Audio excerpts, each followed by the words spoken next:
Next question is, as per the Commerce Minister, Mr. Piyush Goyal, how many startups have been recognized in the country as of August 4, 2022? ठीक है, तो according to him अभी तक India में कितने startups को recognise किया जा चुका है? हमारे पास में कुछ ऑप्शंस हैं, 75,000, 62,000, 1,84,000। देखो, इस क्वेश्चन का आंसर तो है 75,000। ठीक है, उसके बाद में मैंने अपने प्रीवियस क्लासेस में भी आपको बताया है कि 2022 में इंडिया सेलिब्रेटेड आजादी का अमृत महोत्सव। ठीक है, आजादी का अमृत महोत्सव विच मीन्स कि हमारे स्वतंत्रता को 75 वर्ष पूरे हो गए। तो गवर्नमेंट की क्या इनिशिएटिव है ना कि अभी बहुत सारे स्कीम्स में, बहुत सारे बजट एलोकेशन में और डिफरेंट जगह पे 75 एज अ लेटर को यूज कर रही है। क्लियर है? तो मान के चलो अगर आपको इसका आंसर नहीं पता है, लेकिन if you want to take an educated guess, आप वो नंबर को चूज करना जिसमें कहीं भी 75 का रेलेवेंस हो। मैं ये नहीं बोल रहा हूं कि ये फुल प्रूफ स्ट्रैटेजी है, लेकिन हाँ, ये आपका एक पैरामीटर हो सकता है जहां पे आप इसके बारे में सोच सकते हैं। क्लियर है? तो अब यहाँ पे अगर मैं आपको बताऊं स्टार्टअप क्या होता है, आप सभी को पता होगा, आज के डेट में बहुत न्यूज में चल रहा है, कोई ऐसी कंपनी जो इनोवेशन कर रही है और इनोवेशन के साथ साथ they are also using technology. ठीक है, तो उसको हम जनरली स्टार्टअप का नाम देते हैं। क्लियर है? चलिए अगले क्वेश्चन पे प्रोसीड किया जाए। In the Fortune Global 500 list, which is the only Indian company to find a place in top 100। आप मैटर की ग्रेविटी को देखो, अगर हम फॉर्च्यून 500 कंपनी की बात करें, there is only one Indian company जो कि टॉप 100 में है। ठीक है, इसका ये मतलब है कि India still has got a lot of ground to achieve. अभी भी हमको बहुत कुछ करना है अपने इकोनॉमी को बूम करने के लिए। जस्ट ऐसा कि हम वर्ल्ड की 5th लार्जेस्ट इकोनॉमी है, सिर्फ इससे काम नहीं चलेगा। हमको हर एक कंपनी को इतना बड़ा बनाना होगा कि वो फॉर्च्यून ग्लोबल 500 लिस्ट में अपनी जगह बना सके। क्लियर? तो यहाँ पे देखिए चार ऑप्शन क्या क्या है हमारे। रिलायंस इंडस्ट्री, ओएनजीसी, ओएनजीसी समझ रहे हो ना आप, oil and natural gas corporation, LIC life corporation of India limited और टाटा स्टील। क्लियर है? अब इसका जो आंसर है, कई लोग आप लोग इसमें रिलायंस मार दोगे, कई लोग आप लोग इसमें टाटा मार दोगे, लेकिन इसका आंसर है life insurance corporation of India. Clear है? और इसका जो पोजीशन है ना फॉर्च्यून ग्लोबल 500 में, दैट इज 98। यानी ऐसा भी नहीं है कि हम अंडर 50 हैं, जस्ट हमने 100 वाला जो मार्क है हम उससे थोड़े से ही अंदर है। क्लियर है? अब अगर मैं आपको बताऊं कि फॉर्च्यून ग्लोबल 500 की लिस्ट में टॉप पोजीशन किसने हासिल किया है, तो टॉप पोजीशन हासिल किया है वॉलमार्ट ने। समझ रहे हो? जिस तरह हमारे यहाँ पे बहुत सारे ऐसे सुपर स्टोर्स होते हैं ना, उस तरह वॉलमार्ट एक सुपर स्टोर है। और ऐसा नहीं है कि सिर्फ इसी साल, पिछले कई वर्षों से वॉलमार्ट जो है ये टॉप 3 में रहता ही है, और मैक्सिमम टाइम इसने पहली पोजीशन ही ऑक्यूपाई की है। क्लियर है? लेकिन सिर्फ यहाँ फर्स्ट पोजीशन जानने से नहीं चलेगा, मैं आपको यहाँ पे टॉप 3 पोजीशंस बताऊंगा। सबसे पहले तो चलो ठीक है वॉलमार्ट। क्लियर? एंड वॉलमार्ट के बाद में जो सेकंड कंपनी है दैट इज अमेजॉन। देख रहे हो, ये दोनों यूएस की कंपनी है। और जो तीसरी कंपनी है दैट इज स्टेट ग्रिड। ठीक है, स्टेट ग्रिड। क्लियर? इसके बाद भी मैं आपको चौथा और पांचवा नंबर पे भी बता सकता हूं, लेकिन किसी काम का नहीं है। टॉप कंपनी जानना, टॉप 3 जानना, और इंडिया में से कौन सी कंपनी है जो कि अंडर 100 आ रही है, दैट्स इट। क्लियर? आगे बढ़िए। Recently ASEAN foreign minister meeting held in which city? ASEAN का नाम सुना होगा आपने, association of south East Asian Nations. Clear है?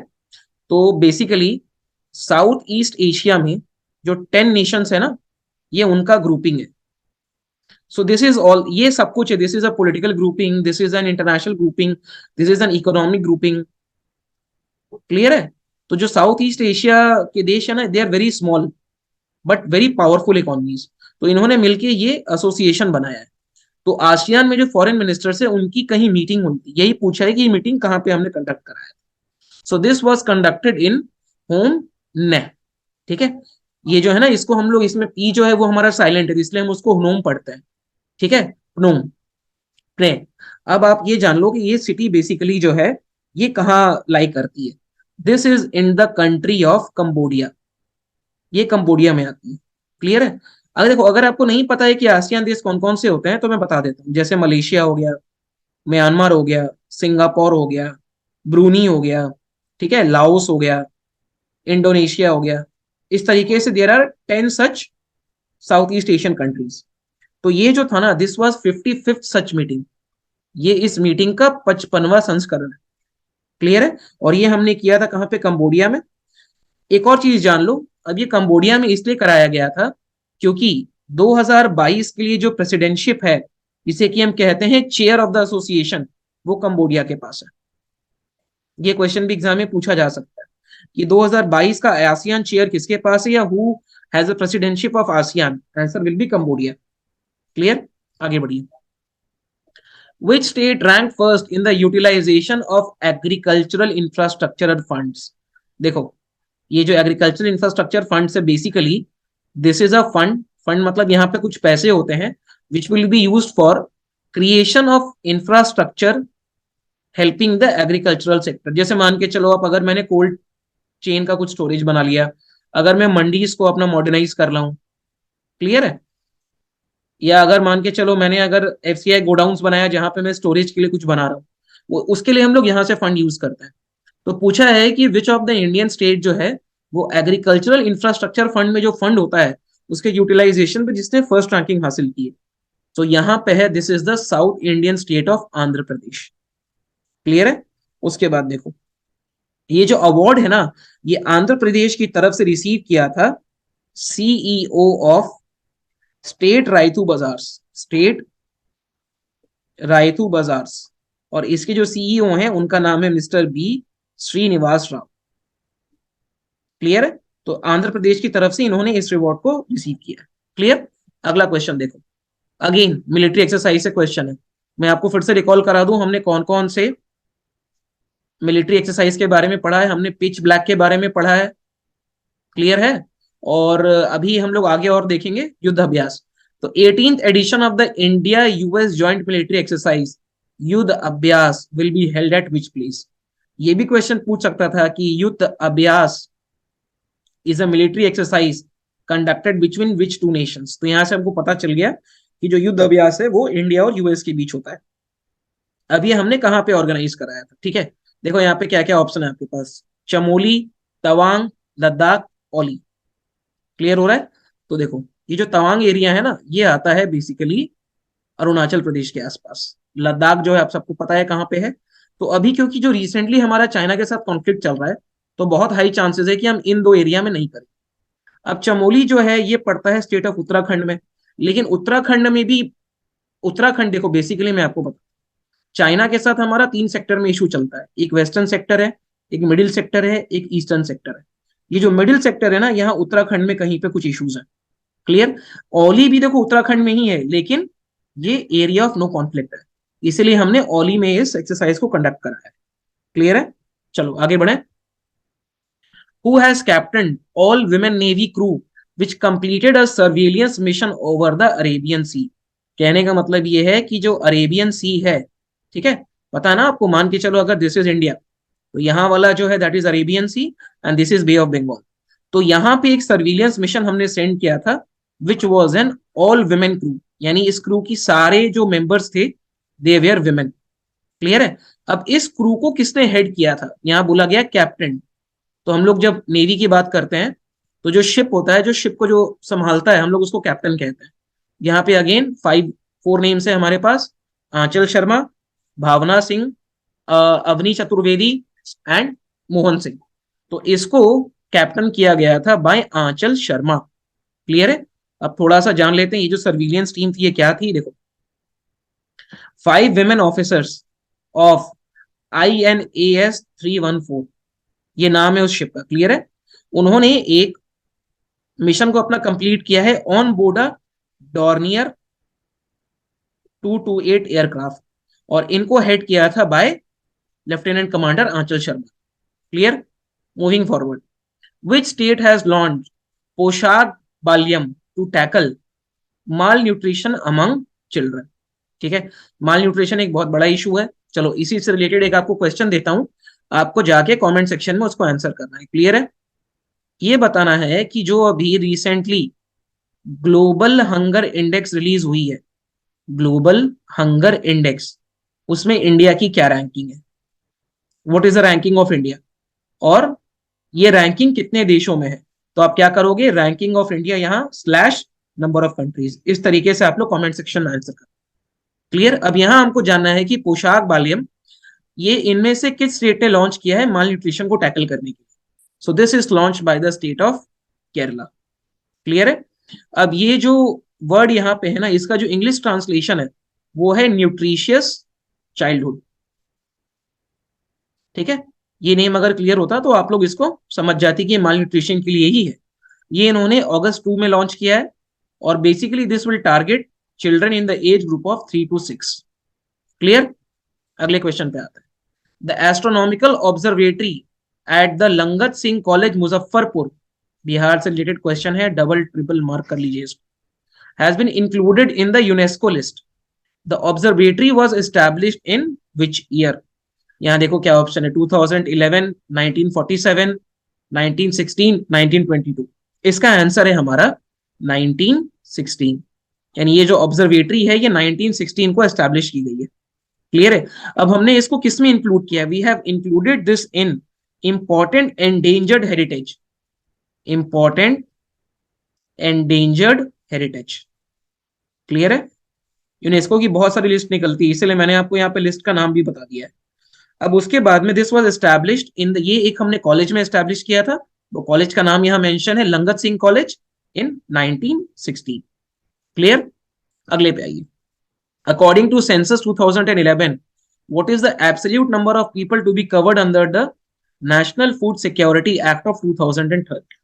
चलो थोड़ा सा मैं आपको ये बताता हूँ national food security act actually में है क्या। देखो नाम से ही क्लियर है, ये फूड सिक्योरिटी, तो ये बेसिकली फूड सिक्योरिटी को इंश्योर करता है। फूड सिक्योरिटी को इंश्योर करने के जो हमारे पिलर्स हैं वो है, देखो, एक्सेसिबिलिटी, अफोर्डेबिलिटी एंड अवेलेबिलिटी। ठीक है, तो ये 3 A's हैं जो कि फूड सिक्योरिटी को इंश्योर करते हैं, और इसमें नेशनल फूड सिक्योरिटी जो है ये एक बहुत इंपॉर्टेंट पैराडाइम है। अब ये क्या करता है ना, ये सब्सिडाइज फूड ग्रेन प्रोवाइड करता है। क्लियर है? Subsidise food grain. देखो अब अगर फूड ग्रेन अगर सब्सिडाइज्ड है, अफोर्डेबिलिटी का इशू सॉल्व हो गया है। अब इसको एक्सेसिबल और अवेलेबल बनाया जाता है एमएसपी में जो गवर्नमेंट प्रोक्योर करती है उस फूड के थ्रू। क्लियर है?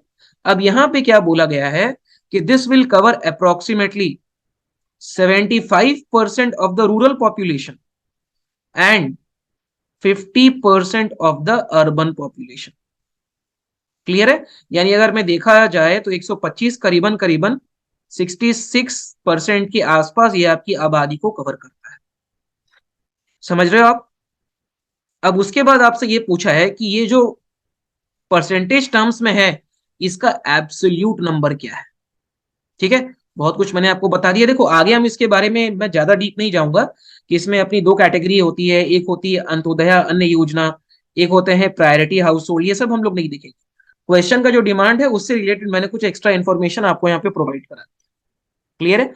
तो इसके हिसाब से जो एब्सोल्यूट नंबर ऑफ पीपल हैं दे आर 81.35 करोड़। क्लियर है?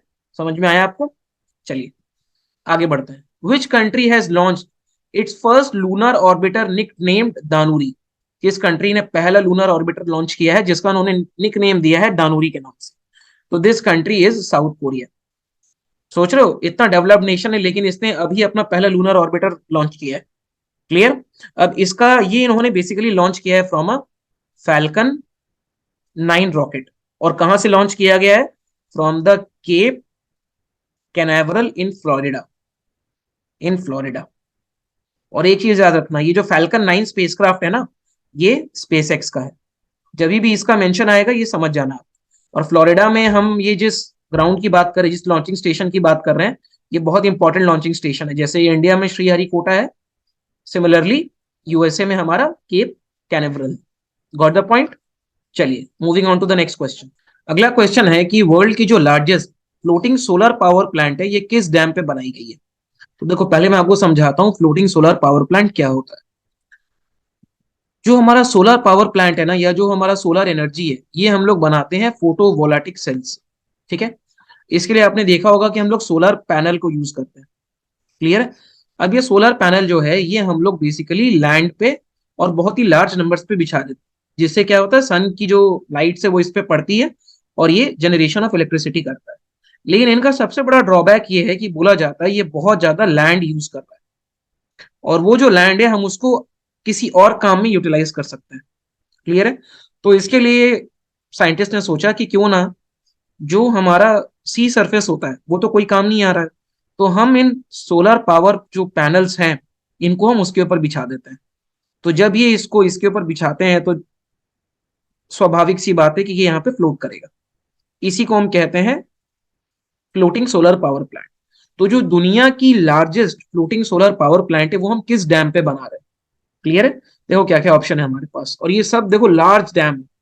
Three Gorges Dam, Hoover Dam, साइनो शुष्कन्या डैम और ओमकारेश्वर डैम। तो ये जो है ये बिल्ड किया जा रहा है इंडिया में ओमकारेश्वर डैम के ऊपर।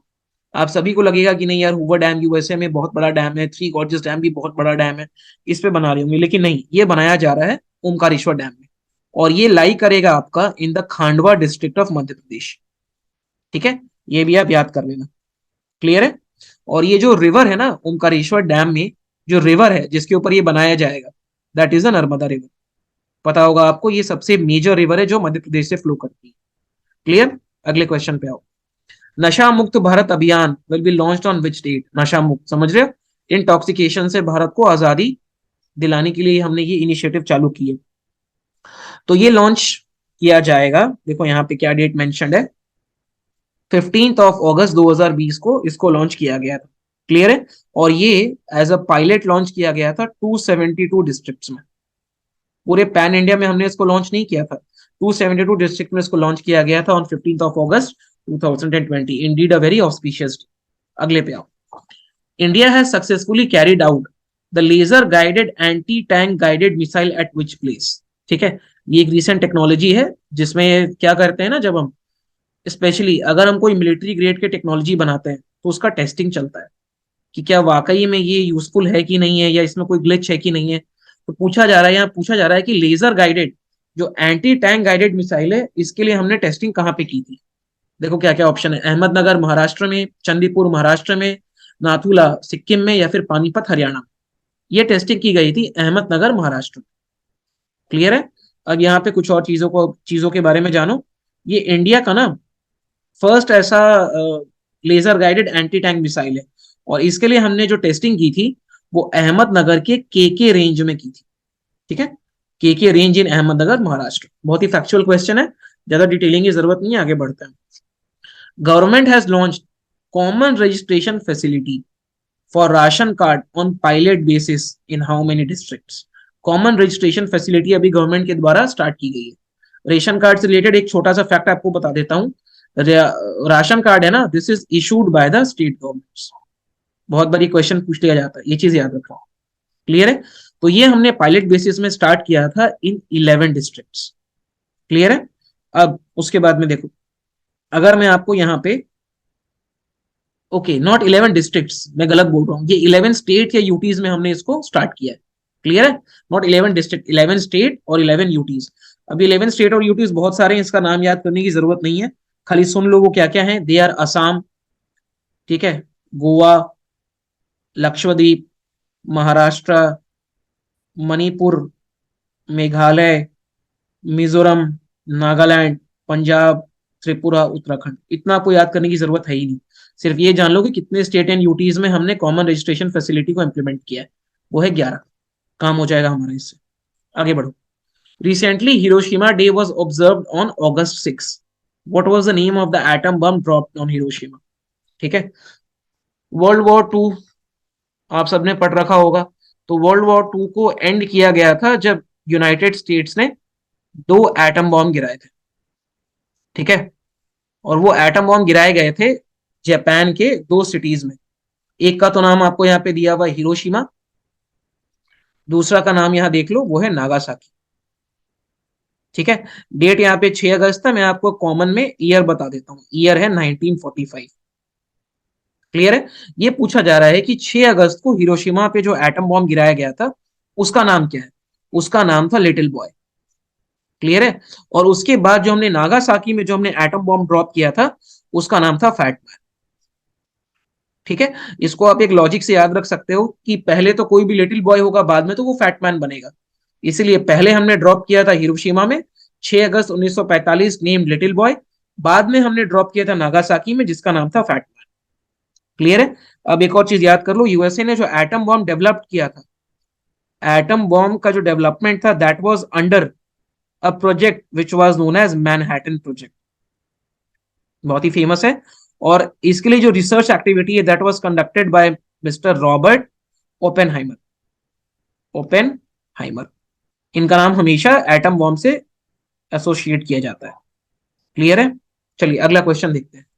Who became the first Indian player to win 2 medals in the history of athletics U20 championship? कौन सा पहला इंडियन प्लेयर है जिसने 2 मेडल जीते हैं वर्ल्ड एथलेटिक्स अंडर 20 चैंपियनशिप में? देखो, नीरज चोपड़ा, प्रिया मोहन, भारत श्रीधर, रूपल चौधरी, इनमें से क्या नेम है? नीरज चोपड़ा के बारे में हम सबने पढ़ा है, अभी उन्होंने ओलंपिक्स में गोल्ड जीता है। इनकी एज जो है 20 से नीचे तो नहीं है, ग्रेटर देन 20 है। ये तो यही एलिमिनेट हो गया।